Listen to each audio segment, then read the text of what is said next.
कौन बनेगा talent star all Bihar mega quiz contest. कौन बनेगा? वैश्वीकरण के इस त्वरित गति से बदलते युग में मेधा की खोज एक आवश्यकता बन गई है, विशेषकर बिहार के छात्रों के लिए, जिनके पास अपार प्रतिभा होते हुए भी समुचित मंच अथवा अवसर के अभाव में उनकी प्रतिभा का प्रस्फुटन नहीं हो पाता। विशेषकर वैसे विद्यार्थी जो आर्थिक रूप से पिछड़े हुए हैं, उन्हें एक ऐसे मंच की आवश्यकता है जिसका सहारा पाकर वे आगे बढ़ सकें। कौन बनेगा talent star all Bihar mega quiz contest एक छोटी सी कोशिश है जिसके जरिए बिहार के छात्र अपनी प्रतिभा को दुनिया के सामने रख सकते हैं। क्विज की शुरुआत होती है स्टूडेंट्स की एंट्री से। फॉर्म्स पे फॉर्म्स अपलोड होने लगे। गांव, मोहल्ले, कस्बे, हर जगह से स्टूडेंट्स के कॉल्स आने लगे और उनको हमने बताया कि क्विज में भाग लेने के लिए पहले रिटन टेस्ट, फिर इंटरव्यू देना होगा। और बिहार के सबसे बड़े टैलेंट की तलाश में हम पहुंचे बिहार के 3 मशहूर शहर मुजफ्फरपुर, पटना और गया, और छात्रों ने कुछ ज़्यादा ही उत्साह दिखाया। टैलेंट की तलाश में सबसे पहले हम पहुंचे लीचियों के शहर मुजफ्फरपुर में। कौन बनेगा? दोस्तों, लीजिए हम पहुंच चुके हैं अपने कैंपस में मुजफ्फरपुर। इस कार्यक्रम का नाम है कौन बनेगा टैलेंट स्टार। अब ये मुजफ्फरपुर में है। यहाँ के स्थानीय लोग और दूर दूर से अपना भाग आजमाने, अपना किस्मत आजमाने हमारे इस कार्यक्रम में आए हैं, जिसका नाम हम आपको बता चुके हैं, कौन बनेगा talent star all Bihar mega quiz contest में आपका स्वागत है। यहाँ तमाम जो प्रतिभागी आए हैं, जो स्टूडेंट आए हैं, उनका हम स्वागत करते हैं, अभिनंदन करते हैं। आइए इन लोगों से बातचीत करते हैं, जानते हैं कितनी तैयारी के साथ यहाँ पर आए। कहाँ से आए हैं? हम एलएस कॉलेज से कितने दूर है आपका? लगभग यहाँ से 36 किलोमीटर लगभग 36 किलोमीटर दूर है। किसी ने बताया मुझे कि ब्रिटिश काल में एक व्यक्ति हुआ करते थे जिनका नाम था मुजफ्फर खान। हाँ, ये भी बात है।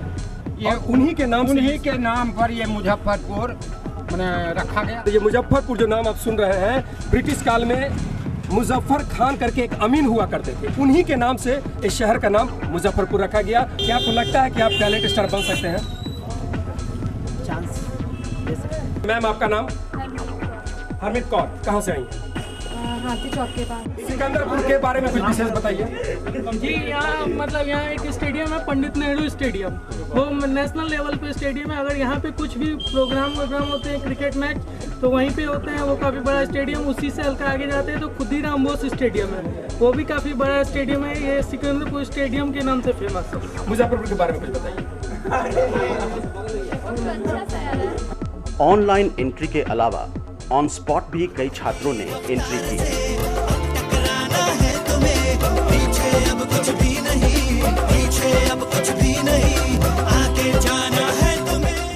और आखिरकार पार्टिसिपेंट्स पहुंच ही गए रिटन टेस्ट हॉल में।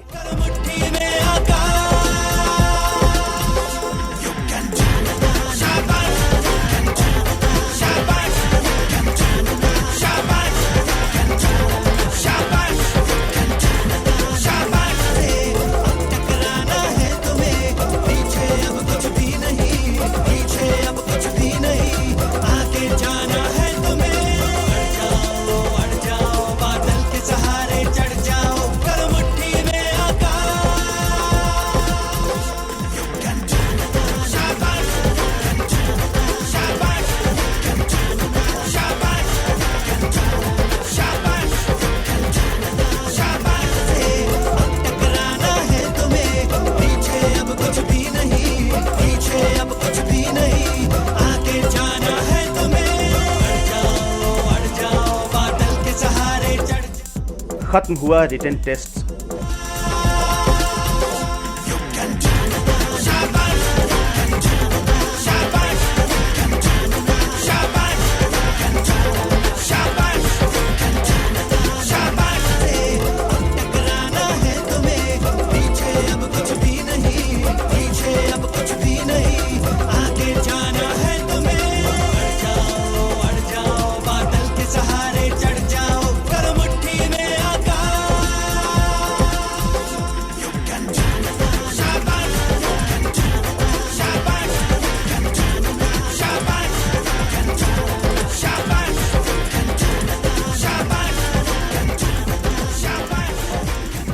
इवैल्यूएशन रूम में हमारे जजेस तय कर रहे थे कौन जाएगा इंटरव्यू राउंड में, वहीं पार्टिसिपेंट्स कर रहे थे अपने रिटन टेस्ट के रिजल्ट का इंतजार।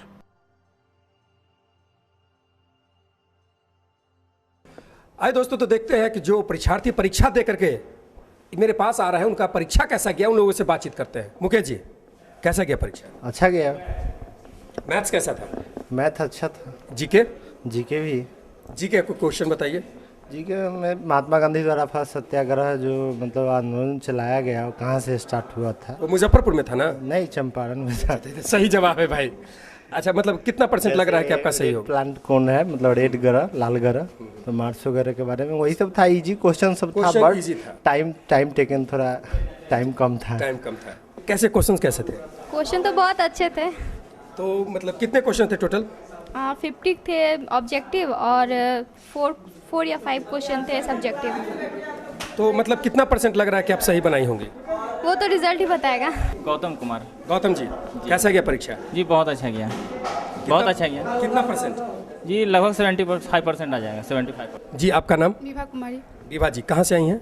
हम चांदनी चौक से आए हुए हैं। चांदनी चौक, दिल्ली? नहीं, यहाँ मुजफ्फरपुर का चांदनी चौक। अच्छा, मुजफ्फरपुर में भी चांदनी चौक है भाई। कैसा गया अभी का परीक्षा? अच्छा गया है। अच्छा, आपको क्या लगता है, मैंने आपका रिजल्ट आ जाएगा तो आप रिजल्ट आएगा तभी तो पता चलेगा। मतलब यहाँ जब आई हैं, कौन बनेगा टैलेंट स्टार में फॉर्म भरी हैं, तो अगर अच्छा जाता है तो अब क्या क्या आपको मिल सकता है यहाँ से? अभी कुछ मिले या ना मिले इतना तो अनुभव होगा नहीं कि हाँ मतलब ऐसे ऐसे क्वेश्चन पूछे गए। जैसे कि ये कैश प्राइज भी है, बहुत सारे गिफ्ट्स भी है और स्कॉलरशिप भी है। आपको क्या चाहिए? इसमें हमें लैपटॉप चाहिए। इवैल्यूएशन हुआ कंप्लीट।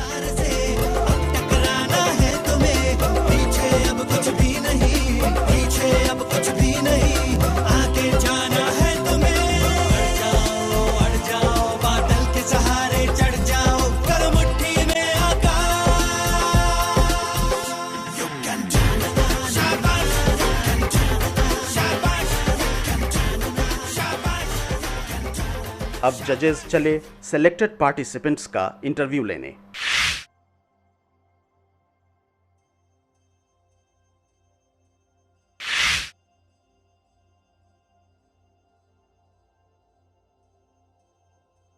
और कैसा रहा आपका रिटन टेस्ट? मैथ और हिस्ट्री में सबसे ज़्यादा आपको पसंद मैथ है।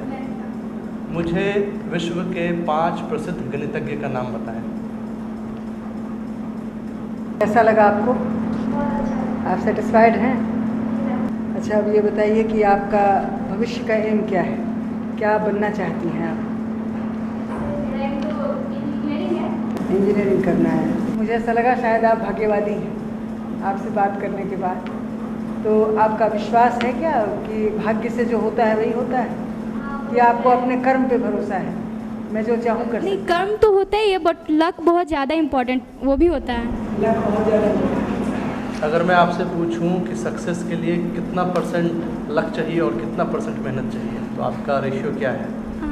ऐसे तो वर्क तो 90% चाहिए आई थिंक, एंड 10%। अभी आपने कौन कौन सी परीक्षाएं दी हैं इंजीनियरिंग? AIAAA। क्या रैंक आया इस बार? 45,000।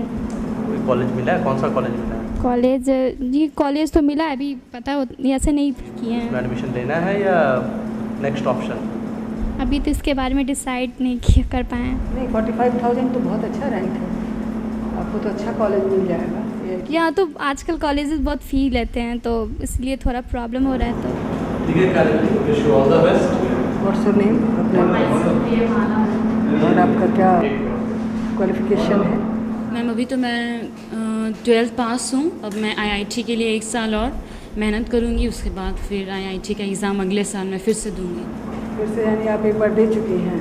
एक बार दे चुकी हूँ पर IIT में नहीं हुआ, AIEEE में हुआ था, पर मैंने सोचा कि IIT के लिए ट्राई। 831 तो कुछ ज़्यादा अच्छा नहीं है, पर फिर सोचे कि IIT के लिए ट्राई करते हैं और मेहनत करने से तो अच्छा मिलेगा अगले साल। तो 1 साल आप अपना समय देंगी उसमें? हाँ, समय तो देती हूँ। इंजीनियरिंग में ही जाने का इरादा है? कोई दूसरा जॉब नहीं, उसको छोड़ के दूसरे किसी जॉब में नहीं? मेहनत करना ही करना है, इसमें जॉब कौन सा करना चाहेंगी, गवर्नमेंट जॉब या प्राइवेट जॉब? प्राइवेट में ही। प्राइवेट में ही करना चाहेंगी। लोग कहते हैं कि प्राइवेट में बहुत मेहनत करवाता है, बहुत समय देना पड़ता है, और फिर लेडीज़ के साथ तो घर की भी जिम्मेदारी होती है। तो क्या आपको ऐसा लगता है कि घर की जिम्मेदारियों को बखूबी निभाते हुए आप जॉब को भी बखूबी निभा पाएंगी? लगता तो है, पर ऐसा इस बारे में सोची नहीं है अभी तक कि घर मतलब करके जॉब करके घर पे इतना टाइम ही नहीं है सोचने के लिए। पर हाँ, जॉब करेंगे, अगर ऐसा मैरिज के बाद भी कुछ होता है तो दोनों तरफ का देखेंगे, दोनों तरफ अच्छा से अपना रिस्पॉन्सिबिलिटी दिखाना चाहेंगे। और अगर हाँ, थोड़ा सा टाइम तो मेंटेन करना ही पड़ेगा। टाइम मेंटेन नहीं करेंगे तो फिर कैसे होगा। उधर ज़्यादा टाइम तो लगता है, टाइम तो प्राइवेट जॉब में बहुत देता है, एकदम काम करवाता है बहुत, लेकिन फिर भी करेंगे। गवर्नमेंट जॉब करें जिसमें आराम रहे ज़्यादा। आराम तो नहीं है मैम, हमको नहीं लगता है कि गवर्नमेंट जॉब में आराम है, क्योंकि मेरे पापा खुद ही एक पुलिस इंस्पेक्टर हैं, गवर्नमेंट जॉब है, पर मुझे नहीं लगता कि आराम है। लोगों का एटीट्यूड तो यही है, गवर्नमेंट जॉब में आराम है, चलो काम किया या न किया, तनख्वाह। ये तो फायदा है, इसलिए तो देश की उन्नति नहीं हो रही है। आराम करते हैं स्कूल में, जैसे प्राइवेट स्कूल, जैसे कि ये देखिए, ये केंद्रीय विद्यालय, औरतें जाती हैं, टीचर्स में उनका सिलेक्शन होता है, उसके बाद वो क्या करते हैं, उसको बुनती हैं स्वेटर। बच्चे जब वो अपना हुनर उनमें बच्चों में नहीं डालेंगी तो फिर बच्चे क्या करेंगे, बच्चे तो डेवलप नहीं कर पाएंगे, और जब बच्चे डेवलप नहीं करेंगे तो देश की उन्नति कैसे होगी। तो सही बात है कि बच्चों का आदर्श उनके शिक्षक या शिक्षिकाएं। और पूजा जी, कैसा रहा आपका रिटन टेस्ट? तो अभी आप का क्या स्टडी चल रहा है? PG diploma in mass communication. Mass communication, आप जर्नलिस्ट बनना चाहते हैं। तो आप भारत में मीडिया इंडस्ट्री का क्या स्कोप है, इसके बारे में हमें कुछ बता सकते हैं? मीडिया भी बूम कर रही है, अभी तो मीडिया में बहुत अच्छा कैरियर है सबका, और आई थिंक इलेक्ट्रॉनिक और प्रिंट मीडिया दोनों में बहुत अच्छा, स्टूडेंट में अगर टैलेंट है तो वो अच्छा कर सकता है। और महिला मीडिया प्रोफेशन में आप किसी ने प्रभावित? आज तक रितुल का मेरा बहुत अच्छा लगता है। हाँ, आपने बरखा दत्ता का नाम सुना है? यस। उनकी क्या उपलब्धि रही है? उनकी उपलब्धि मीडिया जगत में बहुत अच्छी रही है, उन्होंने बहुत अच्छा काम किया, बहुत बड़े शोध किए हैं मीडिया। वो अभी किस मीडिया ऑर्गेनाइजेशन के साथ जुड़ी हुई? NDTV। तो किस पोस्ट पे हैं वहाँ? नहीं बता सकती मैं। ठीक है पूजा जी, बहुत अच्छा लगा आपसे मिलके। मेरा नाम प्रीति हुआ, मेरे पापा पुलिस एडमिनिस्ट्रेशन से हैं। हम लोग 3 बहन हैं, 1 भाई हैं। क्या योजना है भविष्य? हम सोच रहे हैं कि बैंकिंग सेक्टर में हम करें। गवर्नमेंट जॉब ही करना चाहती हूँ, प्राइवेट जॉब नहीं? प्राइवेट भी, मतलब प्राइवेट में उतना उसका रुतबा नहीं है जितना पब्लिक गवर्नमेंट जॉब का है। नहीं, अभी तो प्राइवेट जॉब का काफ़ी ये है। बिल गेट्स को आप जानते हो? बिल गेट्स को माइक्रोसॉफ्ट के वो अध्यक्ष हैं, चेयरमैन। नहीं, या प्राइवेट जॉब में? वो भी प्राइवेट में ही है। आप कैसे कह सकते हो कि प्राइवेट में रुतबा नहीं है? अजीम प्रेम जी को जानते हो आप? नहीं, उनको नहीं जानते। नारायण मूर्ति को जानते हो? रतन टाटा को जानते हो? हाँ, उनको जानते। कुमार मंगलम बिरला को जानते हो? हाँ। उनका रुतबा नहीं है? वो है। प्रीति जी, आपने अपने हॉबीज़ में लिखा है कि आप मैगजीन्स पढ़ना पसंद करती हैं। कौन सा मैगजीन आप पढ़ना पसंद? प्रतियोगिता दर्पण। ठीक है Preeti ji, thank you so much, बहुत अच्छा लगा। शांत जी, कैसे हैं आप? बिल्कुल ठीक हूँ सर। और कैसा रहा आपका रिटन टेस्ट? बहुत अच्छा फील हुआ था, मतलब टेस्ट के बाद लगा कि अच्छे मार्क्स मिले। निशांत जी, आपने अपने हॉबीज़ में लिखा है कि आप म्यूज़िक कंपोज करना पसंद करते हैं। जी सर। आप हमें बताएंगे आप किस तरीके से म्यूज़िक कंपोज करते हैं? सर, मैंने ट्रेनिंग तो सिर्फ तबला की ली है 3 साल, बट मुझे एक म्यूज़िकल सेंस है टुवर्ड्स सर्टेन इंस्ट्रूमेंट, जैसे specifically towards composing means guitar pieces and all. तो जैसे मेरा कॉलेज था IISER, मीन्स वो after securing A rank in IIT हम वहाँ पे सेलेक्ट हुए थे। तो वहाँ एक बैंड है मेरा, कॉलेज बैंड, तो उस टीम को हम लीड करते थे। अब तो खैर हम पास आउट हो चुके हैं वहाँ से। तो उस टीम को एज अ लिरिसिस्ट और एज अ कंपोज़र हम लीड करते थे। एंड हम लोग अभी एक गाना भी रिकॉर्ड किए थे, दैट वाज माई, वो मेरा लिरिक्स था। तो अच्छा फीलिंग था और मतलब वो करना बहुत पसंद है। चलिए निशांत जी, अच्छा लगा आपसे मिलकर। तो ये मंजीत जी, आप कैसा महसूस कर रहे हैं रिटन टेस्ट? बहुत अच्छा। आप अपने बारे में ब्रीफ हमको 2 लाइन में बताइए, आप अपने बारे में। मेरा नाम मंजीत कुमार हुआ और मैं बैंक पीओ की तैयारी कर रहा हूँ। बैंक पीओ की तैयारी कर रहा हूँ। हाँ, मेरे पिताजी एक टीचर हैं बस, और मम्मी हाउस वाइफ। बैंक के जॉब में जाना चाहेंगे या कोई दूसरे जॉब में? मेरा ये यूज बनना है। आपने बहुत अच्छी अच्छी बातें लिखी हैं, इस पर आप कैसे काम करेंगे बैंक के जब? जैसे आपने कहा ना बाल विवाह रोकना करना, ये आपकी इच्छा है जी। शिक्षक को शिक्षा दिलाने में मदद करना, बाल मजदूरी पर रोक लगाने के लिए पुलिस की मदद करना, उसी तरह से गाँव के लोगों के लिए भी आपको गाँव की स्थिति देख रहा हूँ क्या कंडीशन है, उसमें मैं सीए में और लगभग में मैंने इसमें कुछ गाँव वाले कुछ लाल सेलेक्शन भी कर दिया है। कुछ लोगों को बहुत कम उम्र में शादी लड़कियों को की है। मैंने एक्शन लिया लेकिन कोई गाँव वाले को कर रहा है उसको मना कर दिया। तो आप ये जरूर करना चाहते हो समाज से हिंदू राज को? बहुत अच्छा लगा आपकी बात करके। हेलो निशांत, कैसा लगा आपको आज का ये पूरा प्रोग्राम? काफ़ी अच्छा लगा मैम। आपका क्या एम है लाइफ का? मेरे लाइफ में डॉक्टर बनने का था लेकिन क्वालिफाई नहीं कर पाया। अच्छा। फिलहाल मैं एग्रीकल्चर स्टूडेंट हूँ इलाहाबाद एग्रीकल्चर यूनिवर्सिटी, तो मैं अभी एग्रीकल्चर में कैरियर बनाने की सोच रहा हूँ। एग्रीकल्चर में बनाना चाह रहे हैं? कोशिश करूँगा कि जो एग्रीकल्चर सेक्टर है मोस्टली अभी भी अनऑर्गेनाइज सेक्टर है।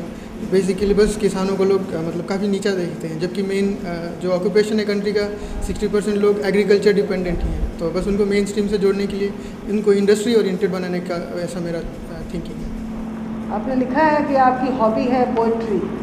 पोइट्री पढ़ना या पोइट्री लिखना? मैम लिखना ज़्यादा अच्छा लगता है। लिखना अच्छा लगता है, आप लिखते हैं? कितने दिनों से लिख रहे हैं आप? ऐसे तो हॉबीज़ 8-9 क्लास से लिख रहा हूँ। एक तो याद है मैं सुनाइए, हमको सुनना चाहिए। लिख सकते हैं? क्यों, बोलना चाहिए। इसी के लिए तो हम लोग एक प्रोग्राम कर रहे हैं। आपका जो अंतर्मुख है, आपका व्यक्तित्व, अंतर्मुखी व्यक्तित्व को बाहर लाने के लिए। कुछ दिन पहले मैंने जो बरसात हुई थी तो उसके ऊपर मैंने लिखने की कोशिश करा था। तो उसकी लाइनिंग ऐसे शुरू होती है कि up above I look at the sky, a greyish hood is all I see, tiny drops they tingle my skin. Lines भूल रहा हूँ। Grasses covered with a layer wafer thin. Layer wafer thin. Gentle breeze blows around. Bowing trees eager to touch the ground. First rains ecstatic as ever, bathing in it thou I quiver. बस मेरे को भी इतना ही याद है। बहुत अच्छा लगा आपसे मिलकर। और अमन जी कैसे हैं आप? ठीक है सर। कैसा रहा आपका रिटन टेस्ट? अच्छा गया है सर। अपने बारे में कुछ हमें बताइए जल्दी से। सर मेरा नाम ओवन कुमार है और मेरे पिताजी का नाम श्री सुरेश पांडे है। मुजफ्फरपुर से ही बिलोंग करता हूँ और थोड़ा कुछ अलग करना चाहता हूँ। आप हमें मुजफ्फरपुर के बारे में कुछ बताइए। मुजफ्फरपुर सर बिहार की सांस्कृतिक राजधानी है और उत्तर बिहार का सबसे बड़ा औद्योगिक क्षेत्र भी है। यहाँ तक कि मुजफ्फरपुर का LS कॉलेज के 2 स्टूडेंट अभी वर्ल्ड में जो सबसे बड़ा प्रयोग हो रहा है उसमें भी 2 स्टूडेंट हैं। कौन सा प्रयोग? वो हो रहा है सौर काल जो है ना, उसको जानने के लिए, सूरज की उत्पत्ति कब हुई सब के लिए। जी सर, तो वो भी मुजफ्फरपुर के लिए गर्व है। इस तरह से मेरा मुजफ्फरपुर विश्व लेवल पर भी जाना जाता है, लीची के लिए भी जाना जाता है। आपका भविष्य की योजना क्या है? आप मेरी भविष्य की योजना है सर गवर्नमेंट जॉब, खास करके मैं एक टीचर बनना पसंद करता हूँ। उम्मीद करते हैं कि आप अपने लक्ष्य को प्राप्त करेंगे बहुत जल्द। धन्यवाद। आपका एजुकेशन कहाँ से है? जी LS कॉलेज मुजफ्फरपुर से। LS कॉलेज से। अभी आप क्या कर रहे हैं? जी मैम अभी PG फाइनल का मैं एग्ज़ाम दिया हूँ। PG का किस सब्जेक्ट से? Political science. जी पॉलिटिकल साइंस को आपने क्यों चुना? जी इससे विभिन्न देशों के संविधान के बारे में जानने का मौका मिलता है। इसके अलावा जो अधिकार दिए गए हैं संविधान की तरफ से लोगों को, उसके बारे में जानकारी मिलती है और किस तरह से हमारा देश चल रहा है, संविधान पर किस तरह से आधारित है, इससे जानने का मौका मिलता है। बहुत अच्छा लगा आपसे बात करके।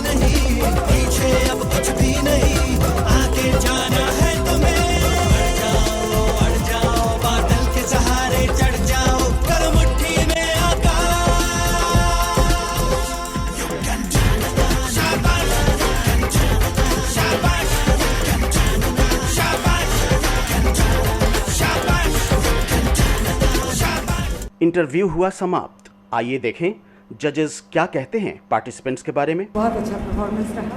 लड़कियों का परफॉर्मेंस मुझे और भी ज़्यादा अच्छा लगा, क्योंकि लड़कियों की संख्या लड़कों की तुलना में बहुत कम थी, फिर भी सारी लड़कियों ने बहुत अच्छा परफॉर्म किया और लड़कों का भी परफॉर्मेंस अच्छा रहा। सबसे पहले मैं आपको धन्यवाद देना चाहता हूँ पूरे बिहार वासियों की तरफ से कि इस तरह का टैलेंट सर्च लेकर के आप जनता के बीच में आए हैं, चैनल पर आए हैं। तो इससे जो लोग, जिस मैडम ने भी बताया कि जो यहाँ के स्थानीय लोग हैं, जो ग्रामीण परिवेश से आए हैं, उनमें कॉन्फिडेंस कम है। इस तरह की एक्टिविटी से उनका कॉन्फिडेंस बढ़ेगा। ये कार्यक्रम को आगे बढ़ाने के लिए निरंतर आप करते रहें, इसके लिए बहुत बहुत धन्यवाद। और एक बार फिर ये जानना चाहेंगे क्या लगा, कितने लोग मुजफ्फरपुर से चुन करके पटना पहुँच पाएंगे? जी, ये बताना अभी मेरे लिए थोड़ा सा कठिन होगा, क्योंकि मैं बहुत ही दुविधा में हूँ कि किसे सेलेक्ट करूँ या ना करूँ, क्योंकि यहाँ बहुत सारे मेधावी छात्र आए और कई ऐसे छात्र भी आए जिनमें मेधा तो थी लेकिन वो उनमें कुछ हिचक थी। मुझे लगता है उन्हें एक अवसर देना चाहिए, उन्हें मंच प्रदान करना चाहिए, तभी वो आगे बढ़ेंगे। अगर अभी हम उन्हें नेग्लेक्ट करते हैं तो वो उनका जो व्यक्तित्व संवर्धन होना है वो नहीं हो पाएगा। तो मेरी पूरी कोशिश होगी कि वैसे बच्चों को हम आगे करें जो देश समाज के लिए कुछ कर सकें। Thank you sir. करना पड़ेगा थोड़ा इंतज़ार जानने के लिए कि कौन कौन से पार्टिसिपेंट्स जाएंगे क्विज राउंड में। मुजफ्फरपुर के बाद हमारी टीम जाएगी पटना टैलेंट की तलाश में।